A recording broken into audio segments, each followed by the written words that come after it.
कर रहे हैं किसी भी गवर्नमेंट जॉब के लिए और आप 2 या 3 अटेम्प्ट देकर थक चुके हैं तो ये वीडियो है आपके लिए। This is your host Kritika Sharma, welcomes you to the Jobnama episode number 1। अक्सर ऐसा माना जाता है कि सरकारी नौकरी की तैयारी करते करते तो सालों लग जाते हैं। मतलब सरकारी नौकरी क्रैक करना फर्स्ट अटेम्प्ट में है वेरी डिफिकल्ट, जो कि काफी सही भी है।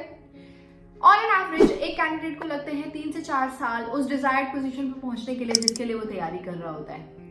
बट जब वो रिपीटेटिव फेल करता है तो उसको ऐसा लगता है कि ये तैयारी जो है वो अधूरी छोड़ दी जाए, क्यों ना कुछ और कर लिया जाए।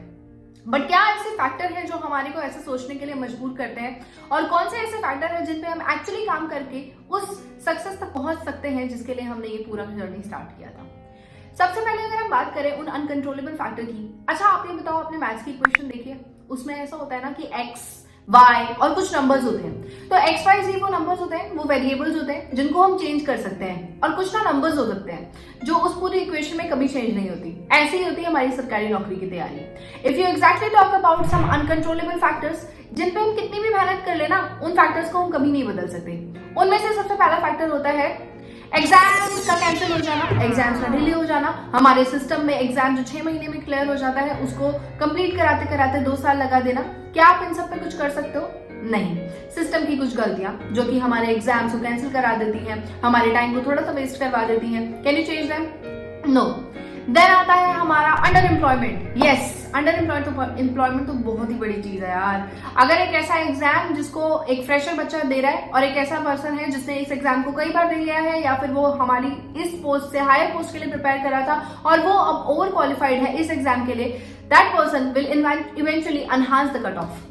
फिर आती है हमारी देश की पॉपुलेशन, यानी कि number of vacancies we have very less but applicants जो है वो हमारे पास बहुत ज्यादा है। क्या इनमें से एक भी फैक्टर ऐसा है जिसपे आप कुछ काम कर सकते हो? नहीं कर सकते।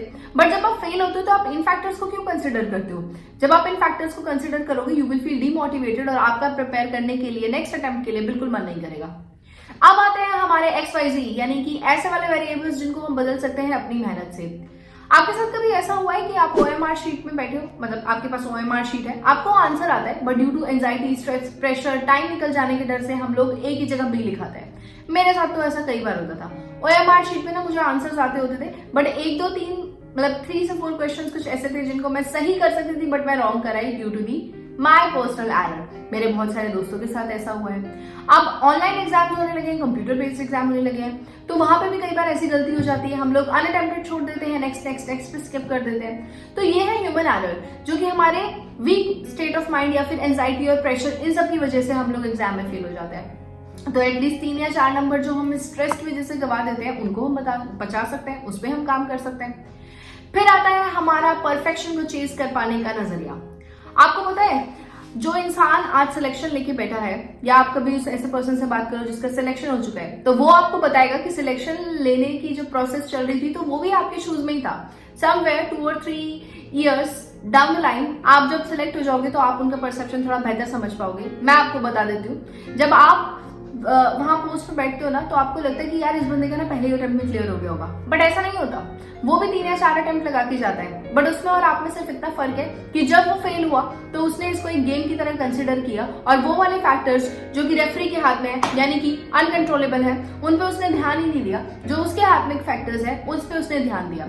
आपको पता है परफेक्शन किन लोगों के माइंड में आता है? जिनको पता होता है कि उन्हें सिर्फ अपनी कमियां निकालनी है, मतलब यानी कि उनको अपने को पहले से बेहतर बनाना है। और आपको पता है परफेक्शन चेज करने की क्या ब्यूटी है? What is the beauty of perfection? आप प्रिपेयर कर रहे होते हो ग्रुप डी के लिए और आप शॉर्टलिस्ट हो जाते हो ग्रुप बी में। जब आप रिपीटेटिवली फेलियर्स देखते हो तो ऑफकोर्स जब आपका फर्स्ट अटेम्प्ट नहीं होता है आप अपनी अप्रोच बदलते हो, आप अपनी स्ट्रैटेजी बदलते हो। जब आप देखते हो कि आपके मार्क्स फर्स्ट अटेम्प्ट से सेकंड अटेम्प्ट में काफी ज्यादा है, फोर्थ अटेम्प्ट में तो उससे भी ज्यादा है, या हो सकता है आपको फोर्थ अटेम्प्ट तक जाने की जरूरत ही ना पड़े। थर्ड अटेम्प्ट में आप देखोगे कि यार हम प्रिपेयर कर रहे थे कौन से एग्जाम के लिए, and now we are so damn perfect कि हम एक हायर पोस्ट के लिए भी अप्लाई कर सकते हैं।